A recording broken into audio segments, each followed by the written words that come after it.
झारखंड में कोरोना का कहर लगातार जारी। बढ़ते कोरोना को लेकर प्रशासन सतर्क। रांची उपायुक्त छवि रंजन ने किया सदर अस्पताल का निरीक्षण।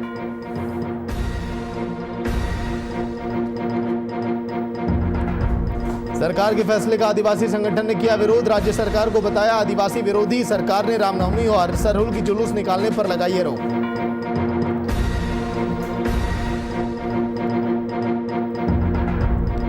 रांची में पेयजल और स्वच्छता विभाग के सचिव ने की बैठक। सभी वार्ड पार्षदों के साथ की बैठक में सचिव ने वार्ड पार्षदों की सुनी समस्याएं।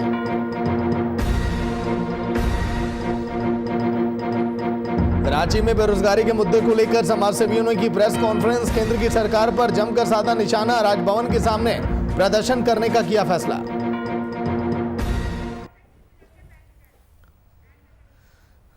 नमस्कार, वीआईपी न्यूज आप देख रहे हैं। मैं आपके साथ सागर मिश्रा। कोरोना पर चिंतन, क्योंकि लगातार जारी है कोरोना का कहर।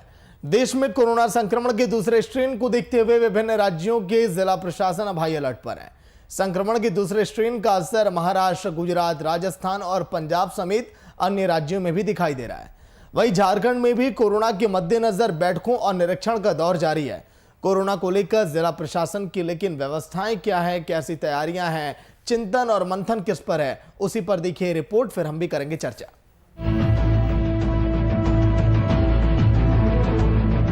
राजधानी रांची सहित आसपास के इलाकों में कोरोना संक्रमण के बढ़ते खतरों को देखते हुए राज्य सरकार और जिला प्रशासन अब अलर्ट मोड पर है। संक्रमण का दौर इस कदर तेजी से बढ़ रहा है कि आशंका व्यक्त होने लगी है कि कहीं पिछले साल की तस्वीरें न दोहरा दी जाएं। लिहाजा रांची के उपायुक्त छवि रंजन ने अपनी अध्यक्षता में बैठक की गई और इस दौरान डीसी ने प्रत्येक सोमवार को स्वास्थ्य विभाग का बैठक रखे जाने का आदेश भी दिया है। देखिए, ये कोविड टास्क फोर्स की मीटिंग थी आज, जो अब प्रत्येक सोमवार को लोग बैठक करेंगे। और इसमें वैक्सीनेशन को लेकर और कोविड को कैसे कंट्रोल करना, इन दोनों पर आज सभी प्रशासनों के साथ समीक्षा की गई।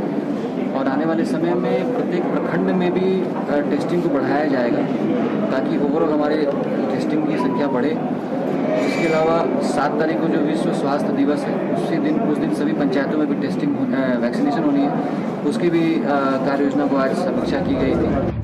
वहीं राज्य में बढ़ रहे कोरोना खतरे को लेकर स्वास्थ्य सचिव ने भी चिंता जाहिर की। उनका कहना है कि संक्रमितों की कॉन्ट्रैक्ट ट्रेसिंग के साथ ही साथ आम जनता की रैंडम टेस्टिंग भी की जा रही है। बहरहाल बैठकें तो अपने आप में अहम हैं ही, लेकिन इन सबसे ज्यादा अहम है लोगों को आपस में संयम बनाकर रखना। राजधानी रांची में प्रशासन की ओर से आम जनता को कई बार हिदायत दी गई। फिलहाल उम्मीद की जानी चाहिए कि रांची जिला प्रशासन की तैयारी के बीच हम और आप अपना संयम जरूर बनाए रखें। साथ ही मास्क, सैनिटाइजर और सोशल डिस्टेंसिंग का हम प्रयोग जरूर करें।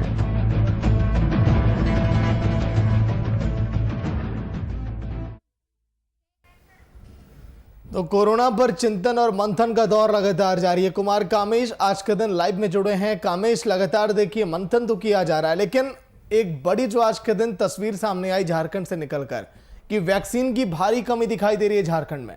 ये एक बड़ा खतरा है और यहां से कोरोना और भी पिक पर जा सकता है झारखंड में। कामेश,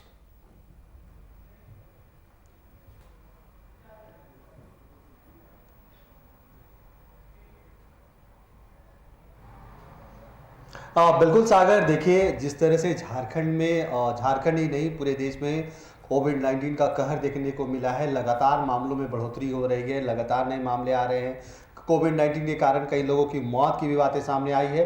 ऐसे में झारखंड में जिस तरह से कोविड-19 अपना पांव पसार रहा है, उसको लेकर राज्य सरकार जो है जिन तैयारियों का दम भर रही थी, उन तैयारियों का दम कहीं ना कहीं उसका हवा निकलता दिख रहा है।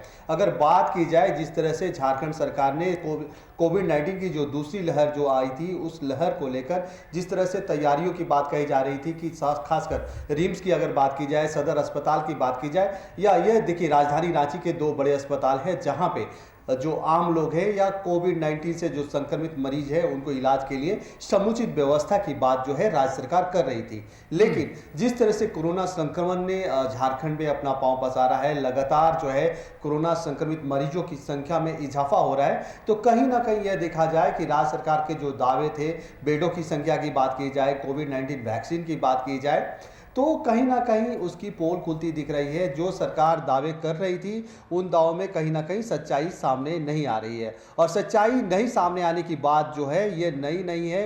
2 दिन पहले ही रिम्स जैसे सबसे बड़े सरकारी अस्पताल में, जहां सरकारी जो बेड होते हैं मरीजों के इलाज के लिए, जो बेड कंटेनमेंट जोन बनाए गए हैं जहां पे मरीजों को कोरोना वैक्सीन कोरोना संक्रमित मरीजों को जहां पे रखा जाएगा इलाज के लिए, वहां पे बेड की संख्या कम हो गई है। साथ ही साथ देखिए कोविड-19 का जब प्रकोप होता है, जब किसी मरीज, ठीक है कामेश, लौट कर आऊंगा। Doctor Anant Sinha phone line पर। अनंत जी स्वागत है वीआईपी न्यूज में। Thank you so much. Anand ji, कहा यह जा रहा है कि राज्य में अगर 6 अप्रैल तक केंद्र की तरफ से वैक्सीन नहीं मिली तो फिर और भी अधिक चिंताएं गहराती चली जाएंगी, क्योंकि वैक्सीन की भारी कमी देखी जा रही है झारखंड में। ऐसा कुछ है? बात गलत नहीं है, लेकिन कुछ हद तक सही भी नहीं है। वैक्सीन सिर्फ एक बचाव का तरीका है। मेन बचाव का जो तरीका है लोग उसको भूल गए हैं। वो है मास्क पहनना, हाथ धोते रहना और लोगों से दूरी बना के रखना। लोग इस बात को भूल गए हैं। ये जो आपदा दोबारा हमारे ऊपर आई है, ये हमारे अपनी गलतियों से आई है। सरकार का इसमें कोई लेना देना नहीं है। सरकार चाहेगी तो लॉकडाउन लगा देगी, सख्ती बरतेगी। सख्ती बरतने पे लोगों को गुस्सा आता है, लॉकडाउन में लोग कहते हैं नुकसान हो रहा है। ये सिर्फ हमारी ही अपनी करनी का फल है कि हम लोगों ने धीरे धीरे अपने को, जो हम पहले स्ट्रांग थे दूरी मेंटेन करने में, अब नहीं कर पा रहे हैं। लेकिन वैक्सीन का अपना एक रोल है। वैक्सीन तो आएगा ही, आज नहीं तो कल हमारे पास है। थोड़ा कुछ प्रॉब्लम कम्युनिकेशन का हो गया, वो कल परसों वैक्सीन आ जाएगा। 1 आध दिन में कोई फर्क नहीं पड़ता है। लेकिन फिर भी वैक्सीन के बाद भी हमें अपने आप को संभाल के रखना है। लेकिन अनंत जी, क्या कोरोना से बचे लोगों की आबादी बहुत ज्यादा है? यह भी वजह हो सकती है कोरोना के बढ़ने की, क्योंकि आज के दिन एक रिपोर्ट में दावा किया गया है, तमाम डॉक्टर वायरोलॉजिस्ट ये मानते हैं। ये कहना कोरोना के बारे में अभी तक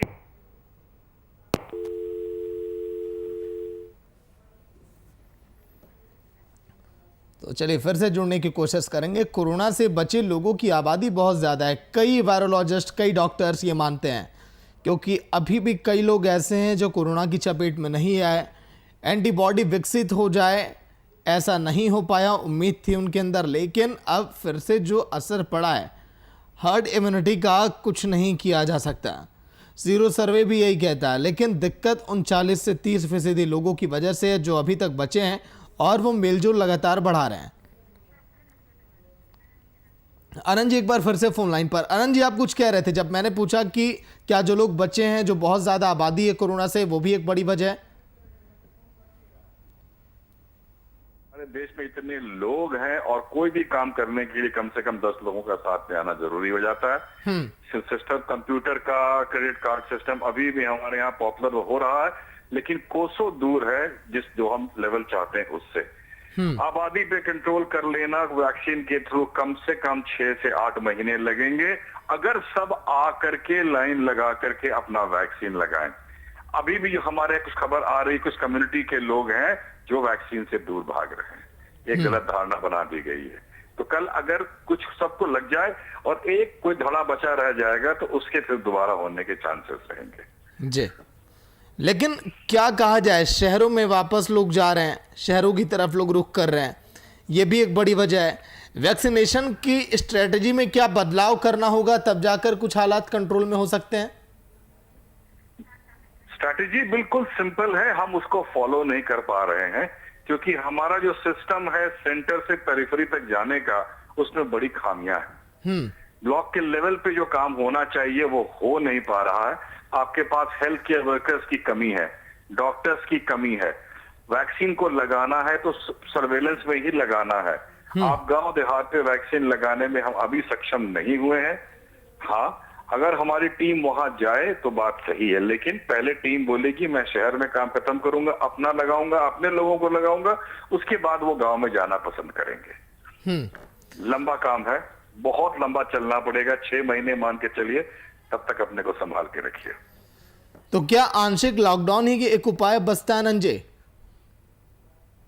आंशिक लॉकडाउन से कोई नुकसान नहीं है, लेकिन पूर्ण लॉकडाउन से बहुत नुकसान है। बोलने वाले बहुत ज्यादा हैं और जो बोलते हैं वही नियम तोड़ते हैं। इस देश में आपने भी देखा होगा, आपका चैनल बार बार दिखाता है। लेकिन आंशिक लॉकडाउन से एक डर तो बैठ जाता है कम से कम। जी, लेकिन एक आखिरी सवाल मैं यही पूछना चाहूंगा, एक डॉक्टर के तौर पर आप क्या कहना चाहेंगे प्रदेश की जनता से? क्या सावधानियां बरतें प्रदेश के लोग और कहां पर अधिक लापरवाही आप देख रहे हैं अभी तक? लोग तरह तरह की व्हाट्सएप की किताबें ना पढ़ें, कौन सा वैक्सीन किस वैक्सीन से कितना बढ़िया है ये ना देखें, चुपचाप पता करें कहां पे वैक्सीन लग रहा है। जो 45 के ऊपर है फटाफट अपना वैक्सीन लगवाएं, और जो उससे कम उम्र के लोग हैं अपनी बारी का इंतजार करें। और जब तक इंतजार कर रहे हैं सिर्फ सावधानी बरतें, और दूसरा कोई विकल्प हमारे पास नहीं है। हमारा खान पान अच्छा है, हम अपने खान पान पे ध्यान दें, इम्यूनिटी को अपनी स्ट्रांग रखें कि कल अगर कोरोना हुआ भी तो कोई जानलेवा ना हो। जी चलिए, शुक्रिया आनंद जी बातचीत के लिए वीआईपी न्यूज में। तो कुमार कामेश लौट कर चलूंगा उनके पास। कामेश, लगातार बढ़ता कहर, और हमने बातचीत की थी इसी पर कि आखिर लगातार ये मामले बढ़ने की वजह क्या है, और हम जो खामियां देख रहे हैं इस समय सिस्टम में। वैक्सीनेशन का जो दौर है वो जारी तो है, लेकिन कहा जा रहा है कि अगर वैक्सीन केंद्र की तरफ से नहीं मिले तो 6 अप्रैल के बाद वैक्सीन का डोज लोगों को मिलना बड़ा मुश्किल हो जाएगा। ऐसे भी हालात अब पनप पड़े राज्य के अंदर। कामेश,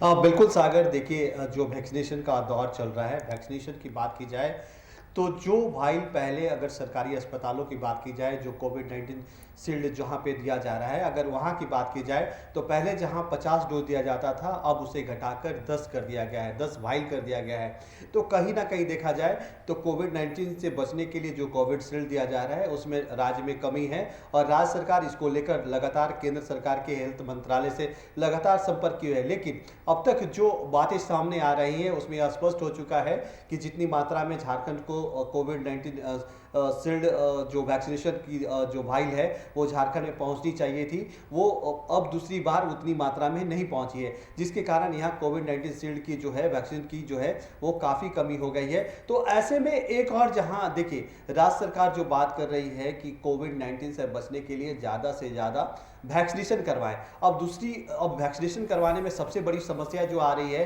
कि कोविड-19 से बचने के लिए हमारे यहाँ वैक्सीन उपलब्ध नहीं है। जितनी मात्रा में जितनी डोजेस चाहिए उतनी डोजेस हमारे झारखंड में उपलब्ध नहीं है। झारखंड सरकार जो है लगातार जो है वो केंद्र सरकार से संपर्क बना के कोविड-19 शील्ड की वैक्सीन जो है वो लगातार मंगाना चाह रही है, लगातार संपर्क कर रही है कि हमारे यहाँ इतना जरूरत है, लेकिन उतनी मात्रा में उसे नहीं दिया जा रहा है। दूसरी तरफ अगर बात की जाए तो कोरोना जो कोविड-19 जो संक्रामक बीमारी है, इस बीमारी का जो कहर जिस तरह से झारखंड में देखने को मिल रहा है, लगातार कोरोना संक्रमण की दर जो है लगातार बढ़ रही है, 2 मौतें भी झारखंड में हो गई है। तो ऐसे में ये कहा जा सकता है कि कोविड-19 जो है, जो पहले दौर का कोविड-19 संक्रमण का जो लहर था और कोविड-19 संक्रमण की दूसरी जो लहर है, इसमें काफ़ी अंतर है। जिस तरह से दूसरे दौर में जिस तरह से कोरोना अपना पांव फैला रहा है, तो इसमें कहीं ना कहीं राज्य सरकार जो दिशा निर्देश जारी किए सागर, उस दिशा निर्देश का कहीं पे पालन होता नहीं दिख रहा है। हालांकि देखिए राज्य सरकार जरूर बोल रही है, केंद्र सरकार यह जरूर बोल रही है कि कोविड-19 वैक्सीन की जो लेने की दर है उसको बढ़ाया जाए, लेकिन हमारे पास कोविड-19 शील्ड जो वैक्सीन है वो हमारे पास उतनी मात्रा में उपलब्ध नहीं है। तो यहाँ सबसे बड़ी जो ज़रूरत है राज्य सरकार के द्वारा, राज्य सरकार ये सख्ती से यहाँ पे कोविड-19 संक्रमण को रोकने के लिए सख्ती से पेश आए, लोगों में कोविड-19 के जो बचने के लिए जो गाइडलाइन दिए गए हैं उस गाइडलाइन का पालन करवाएं। नहीं तो ऐसा दौर आएगा सागर कि राज्य जो है, राज्य में लॉकडाउन की स्थिति हो जाएगी, जिस तरह से कोरोना संक्रमण जो है लगातार अपना पांव पसार रहा है। तो ऐसे में यह जरूर चिंता का विषय है। माननीय मुख्यमंत्री ने भी स्पष्ट कर दिया है कि जिस तरह से राज्य में कोरोना संक्रमण की कोरोना संक्रमण का जो लहर है, प्रकोप है, वो बढ़ता जा रहा है। तो ऐसे में मुझे राज्य सरकार को भी शक्ति दिखानी होगी। लेकिन जहां राज्य के जो वरीय पदाधिकारी हैं या वरीय मंत्री हैं या स्वास्थ्य मंत्री हैं, उनके द्वारा यह जरूर निर्देश दिया जा रहा है कि कोविड 19 से बचने के लिए जो कोविड 19 के जो गाइडलाइन उसका पालन किया जाए, लेकिन झारखंड में ऐसा कहीं पे भी नहीं दिखा जा रहा है। एक दो जगहों को छोड़ दी जाए तो कहीं पे भी ऐसा नहीं और लग रहा है कि लोग जो है सोशल डिस्टेंसिंग का पालन कर रहे हैं। आज भी अगर वाहनों की बात की जाए तो वाहनों में वैसे ही खचाखच भर के यात्री जा रहे हैं। सार्वजनिक स्थानों की बात की जाए तो सार्वजनिक स्थानों में भी रोजमर्रा की तरह जो है बाजार हाट लग रहे हैं। तो ऐसे में जो गाइडलाइन है उसका पालन नहीं होने का खामियाजा जो है झारखंड में देखने को मिल रहा है और कोरोना संक्रमण की जो दर है वो लगातार बढ़ रही है। जी सागर जी, लेकिन कामेश, ये बढ़ते मामले तो चिंता का विषय है, लेकिन कौन से ऐसे जिले हैं जहां पर इस समय आपको ग्राउंड पर अधिक खतरा दिखाई दे रहा है? कामेश,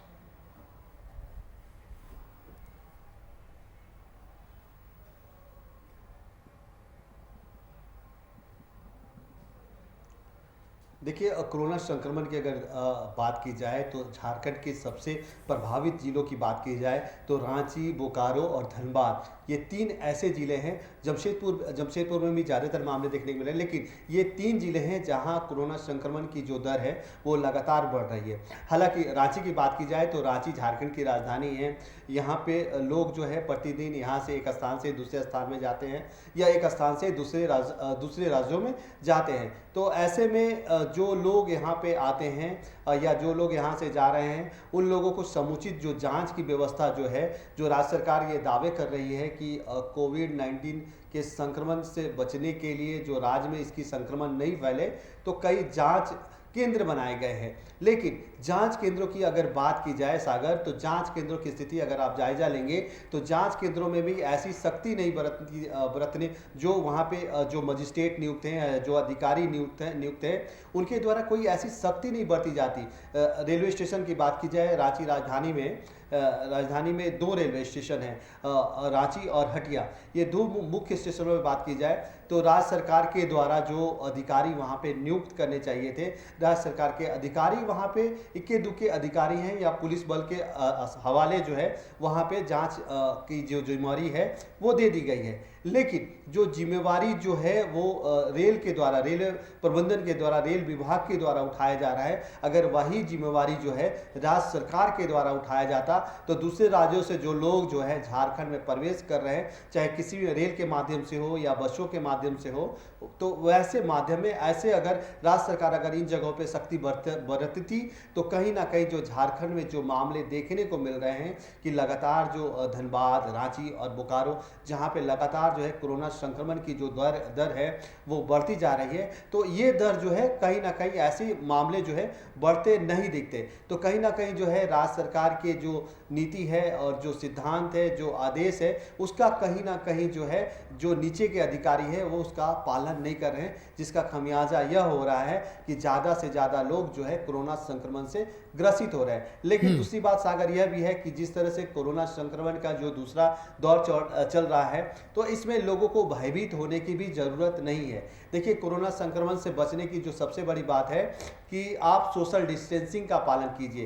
राज्य सरकार जो गाइडलाइन जारी कर दी है, केंद्र सरकार जरूर गाइडलाइन जारी कर दी है, लेकिन इससे बचने का अभी जो है जिस तरह से कोविड 19 वैक्सीन की भी कमी देखने को मिल रही है, तो इसमें सबसे अच्छा उपाय जो है सागर कि लोग जो हैं ज़्यादा से ज़्यादा सोशल डिस्टेंसिंग का पालन करें और कोविड 19 के जो गाइडलाइन है उसका पालन जरूर करें। जी सागर जी, लेकिन कामेश, जो इस समय सख्तियां, जो पाबंदियां, जो रोक टोक इस समय सरकार की तरफ से लगाई जा रही है, क्या वो काफी है इस कोरोना के कहर को रोकने के लिए या नाकाफी सिद्ध होता हुआ दिखाई दे रहा है?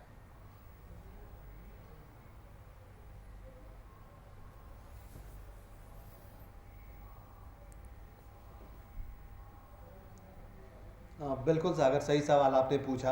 देखिए, राज्य में जिस तरह से कोरोना संक्रमण की जो मामले आ रहे हैं और लगातार इस मामलों में अगर आंकड़ा निकाला जाए, अगर 1 सप्ताह का आंकड़ा निकाला जाए तो लगातार जो है कोरोना संक्रमण के जो मामले हैं लगातार बढ़े हैं, ना कि घटे हैं। तो इसमें जो सख्ती बरतने की बात आपने बोली है, तो देखिए कोरोना संक्रमण का जब पहला दौर चला था तो कई ऐसे गाइडलाइन दिए गए थे।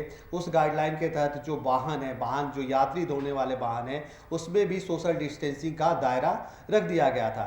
लेकिन अभी जो दौर चल रहा है, राज्य सरकार और केंद्र सरकार के द्वारा जरूर ये कहा जा रहा है कि कोरोना संक्रमण फैल रहा है, लेकिन कोरोना संक्रमण फैलने के लिए जो गाइडलाइन, उससे बचने के लिए जो गाइडलाइन जारी किए गए हैं उस गाइडलाइन का पालन कहीं नहीं किया जा रहा है। आज भी ऑटो में देखा जाए तो 8 से 10 यात्री जो है लगातार उसमें भर के जाते हैं। बसों में बात की जाए तो बसों में भी खचाखच यात्री भरे रहते हैं। ट्रेनों की बात की जाए तो ट्रेनों में भी वही स्थिति है। तो कहीं ना कहीं यह देखा जाए कि जिस तरह से कोरोना संक्रमण के जो मामले बढ़ रहे हैं और जो सख्ती बरतनी चाहिए थी वो सख्ती नहीं दिख रही है, जिसका खामियाजा यह है कि राज्य में मामले बढ़ रहे हैं। चाहे बस स्टैंड की बात की जाए, रेलवे स्टेशन की बात की जाए, राजधानी रांची के हाट बाजारों की बात की जाए, तो कहीं ना कहीं इन नियमों का पालन कहीं पे भी नहीं हो रहा है। मास्क लगाने की बात देखिए, राज्य सरकार के जो बड़े अधिकारी हैं, पुलिस विभाग के अधिकारी हैं या प्रशासनिक विभाग के अधिकारी हैं, उनके द्वारा अपने नीचे के अधिकारियों और विभागों में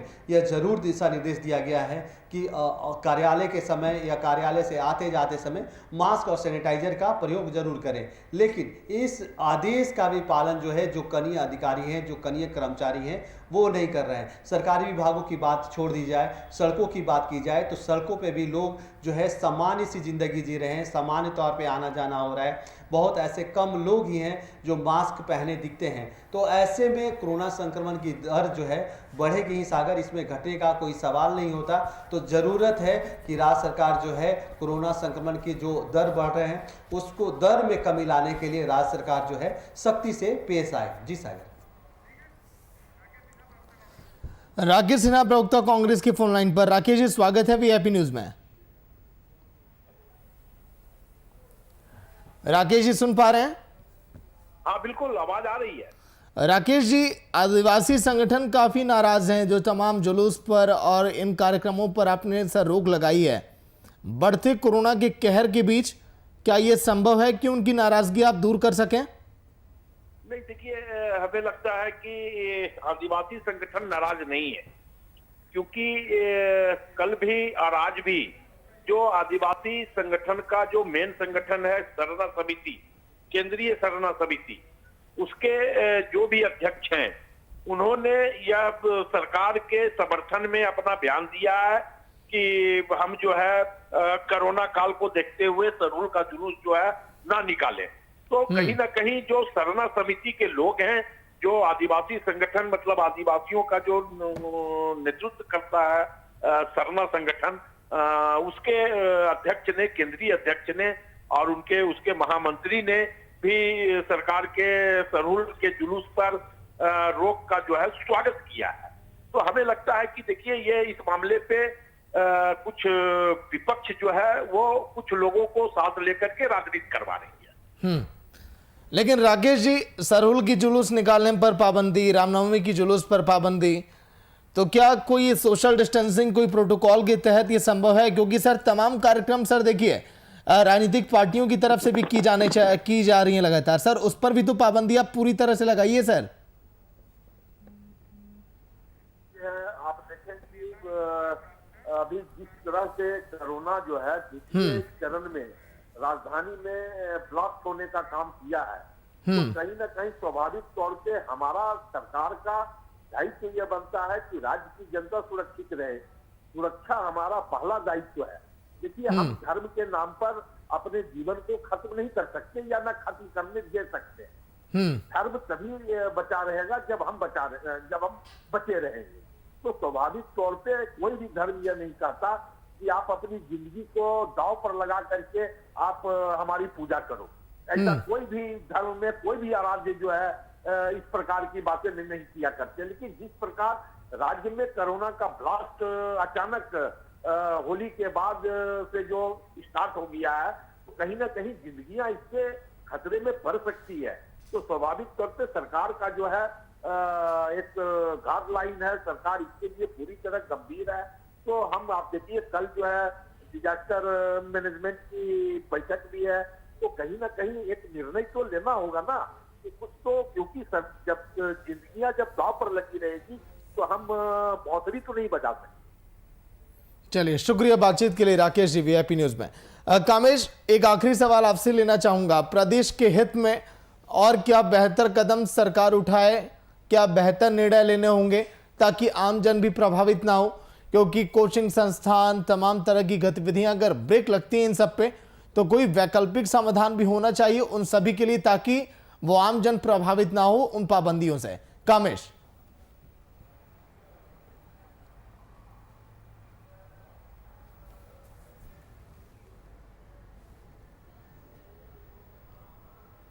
देखिए सागर, सबसे बड़ा सवाल अब यह उठता है कि एक और राज्य सरकार जो है ये निर्देशित करती है कि रामनवमी, शहरुल जैसे जो पारंपरिक त्यौहार हैं उस त्यौहार पे पाबंदी लगाती है, लेकिन दूसरी तरफ अगर बात की जाए तो यही राज्य सरकार के जो मंत्री हैं वो मधुपुर उपचुनाव में जाकर जनसभा को संबोधित करते हैं और कई ऐसे जो आने वाले दिनों में ऐसे कार्यक्रम भी देखने को मिलेंगे कि मधुपुर में जाके ऐसी जनसभाओं का संबोधन जो है राज्य सरकार के मंत्रियों द्वारा किया जाएगा। तो ये बहुत बड़ा सवाल है कि राज्य सरकार, देखिए राज्य सरकार शहरुल, रामनवमी जैसे पर्व त्योहारों पे जहां पाबंदी लगाती है, जुलूस नहीं निकालने की बात कहती है, वहीं यही राज्य सरकार के जो है मंत्री जो हैं वो जाके मधुपुर में कई जनसभा को संबोधित करेंगे जहां पे हजारों हजार की संख्या में जनता उपस्थित रहेंगे। तो क्या वहां पे जो कोरोना संक्रमण के जो गाइडलाइन जो है, जिस गाइडलाइन की हवाला जो है राज्य सरकार दे रही है, उसका पालन वहां पे होता दिखेगा? तो इन्हीं सब बातों को लेकर जो है राज्य सरकार और जो है आम जनता अब इसमें जो है सवाल खड़े हो जाते हैं। आज देखिए जिस तरह से राकेश सिन्हा ने भी बात कहा कि आदिवासी संगठनों ने समर्थन दिया है, ये इस बात का मैं खंडन कर दूं कि आदिवासी संगठनों ने राज्य सरकार का समर्थन नहीं दिया है। आज 8 आदिवासी संगठनों की प्रेस वार्ता जो है रांची में हुई है और रांची में इन लोगों ने अपने प्रेस वार्ता में आज स्पष्ट कर दिया है कि हमारा प्रतिनिधि मंडल जो है राज्य सरकार से मिलेगा जरूर, लेकिन अगर राज्य सरकार अब भी शहरुल जैसे पर्व त्यौहार पे पाबंदी लगाती है तो हम लोग किसी भी कीमत पे शहरुल जैसा त्यौहार मनाएंगे, क्योंकि राज्य सरकार की राजनीतिक गतिविधियां जो है जारी है। तो ऐसे में राज्य सरकार के कथनी और करनी में फर्क स्पष्ट दिखता है सागर। तो ऐसे में राज्य सरकार अपनी मंशा और अपने वजूद पे जो दाग लग रहे हैं उस दाग को ये कैसे मिटा पाती है कि ये दोहरी नीति जो है कैसे खत्म करती है, क्योंकि आदिवासी भी जो है वो राज्य के जनता है और यहाँ के प्रकृति पूजक है। एक और राज्य सरकार इनके शहरुल पर्व पे बिल्कुल कुछ बेहतर कदम उठाने होंगे, क्योंकि जिस तरह से कोरोना का कहर झारखंड में देखा जा रहा है, ये विस्फोट कोरोना का बहुत भारी पड़ सकता है झारखंड के अंदर। बहुत बहुत शुक्रिया कामेश चर्चा में शामिल होने के लिए, बातचीत के लिए। तो कोरोना का ब्रेक फेल और इस ब्रेक फेल से काफी नुकसान हो सकता है प्रदेश का, पूरे देश